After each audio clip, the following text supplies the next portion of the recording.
की बात है। सरिता वन में हाथियों का एक झुंड रहता था। मोहन हाथी इस झुंड का सरदार था। जंगल के बीच में एक बहुत बड़ी नदी थी, जहाँ सभी जानवर पानी पीने और नहाने आते थे। एक बार ऐसा हुआ कि वर्षा ना होने के कारण नदी सूख गई, जिससे जंगल के बहुत से जानवर प्यास से मर गए। यह देखकर सारे हाथी परेशान हो गए।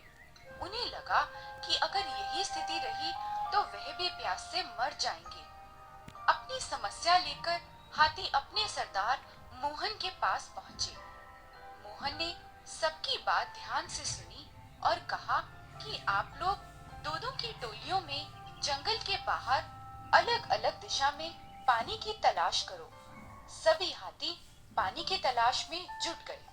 भाग्यवश एक हाथी टोली को कुछ ही दूर पर एक दूसरे जंगल में पानी से भरी नदी मिल गई। इस खबर को सुनकर सारा झुंड बहुत खुश हो गया और मोहन ने सभी को उस जंगल की ओर चलने का आदेश दिया। यह नदी हमेशा पानी से भरी रहती थी, चाहे वर्षा हो या ना हो। अब तो हाथियों का झुंड रोज नदी पर जाता और अपनी प्यास बुझा लेता। पर नदी तक जाने वाले रास्ते में खरगोशों की एक बस्ती थी। अनजाने में हाथियों के पैरों तले आकर बहुत से मासूम खरगोश रोज मर जाते और कुछ घायल हो जाते थे। रोज रोज की इस परेशानी से छुटकारा पाने के लिए खरगोशों ने अपनी एक सभा बुलाई और सभी खरगोश अपना अपना सुझाव देने लगे। किसी ने कहा, हम हाथियों से लड़ेंगे। कोई कहने लगा, हम जमीन में गड्ढा खोद देंगे कि हाथी उसमें गिर जाएं। एक चतुर नन्हे खरगोश ने अचानक जोर से कहा, अगर आप सभी मुझे अपना दूत बनाकर हाथियों के पास भेज दें तो मैं इस समस्या का अंत कर दूंगा।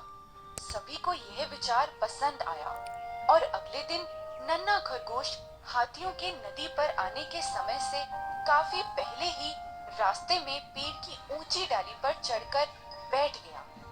जैसे ही हाथियों का झुंड पास आया, नन्हा खरगोश चिल्लाकर बोला, जरा ठहरो, हाथियों के राजा, कृपया मेरी बात सुनो। आवाज सुनकर मोहन ने सभी को रुकने का इशारा किया और बोला, तुम कौन हो और कहां से आए हो? नन्हे खरगोश ने खुद को अच्छी तरह से पत्तों में छुपा रखा था, इसलिए वे किसी को नजर नहीं आ रहा था। नन्हा खरगोश बोला, चंद्रदेव ने मुझे अपना दूत बनाकर भेजा है। मेरे पास आपके लिए एक संदेश है। यह सुनकर मोहन ने कहा, अच्छा बताओ, क्या आदेश है चंद्रदेव का? नन्हा खरगोश बोला, हाथी महाराज, आप तो जानते ही हैं कि जिस नदी से आप रोज पानी पीते हैं वे कभी भी नहीं सूखती।